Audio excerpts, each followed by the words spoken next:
So here's the thing. I don't know about you, but I really like retro computers and computing, video games, retro technology, stuff from the 80s, 90s, stuff like that. Hence why I created this channel and why I watch a bunch of different YouTube content creators. And recently I found this guy, this British guy now named as Chinny Vision, and he's a seriously underrated channel. Subscribe to him. He's great. But he plays a bunch of different games from the 80s and 90s, from games that were played on the home micros of the day of Britain.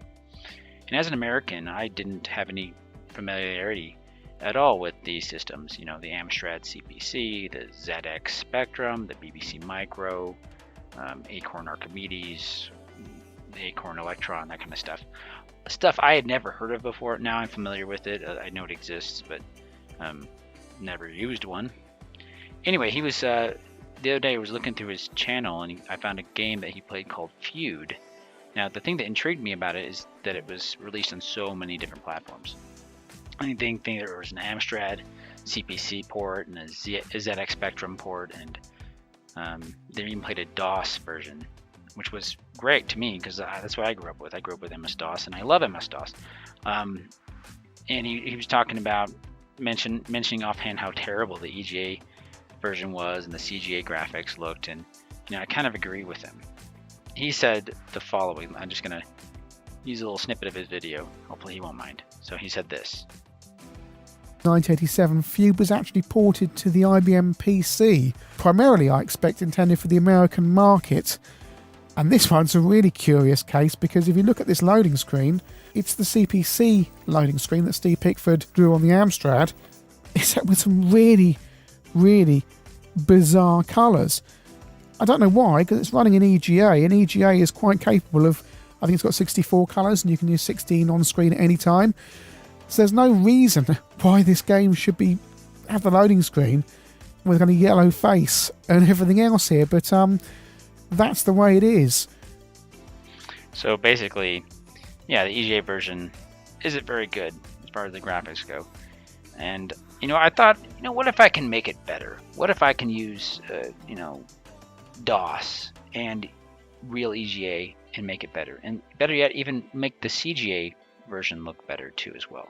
Because the introduction of the CGA version, well, it's pretty awful. This is what it looks like. Now, then I thought, if I used QBasic, something I'm very familiar with, I can take the image, I can import it into QBasic with a BSV file, and then tweak the palette to make it look better. And that's what I did. And so this is what I came up with. This is the, I guess the palette 1, the the cyan, magenta, white, and black palette. Which, honestly, if you put it side by side with the old image, it looks pretty good. I mean, all things considered. And then here's the secondary palette you can use in CGA, at least in QBasic, and it's the brown, green, and red and black palette, and I think it looks pretty good too. So either one of these would be better. I mean, you can actually read the words as opposed to not having it legible at all. So I think that's an improvement for sure.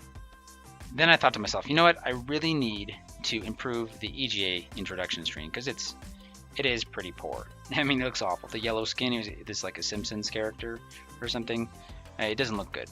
So I decided to pick my own colors, and he's right. In EGA, you can have a better screen resolution as well as pick 16 of the 64 colors. Most games didn't use that screen mode for some reason. I think it's because it was easier to port things compatibility wise with CGA if you kept the same resolution as 320 by 200. So I think it's 640 by 350, which is a little bit odder resolution, but you can do it. And so that's what I decided to do just for the intro, just to create this little image. And through QBasic, I was able to create this program which changed the palette in order to use 16 colors of my choosing. And here's what I came up with. And if you look, I think it looks pretty good. I don't think it looks amazing. I mean, the graphics themselves the art is what it is. I'm not an artist very good one anyway. So it is what it is, but I mean, I think it looks pretty good.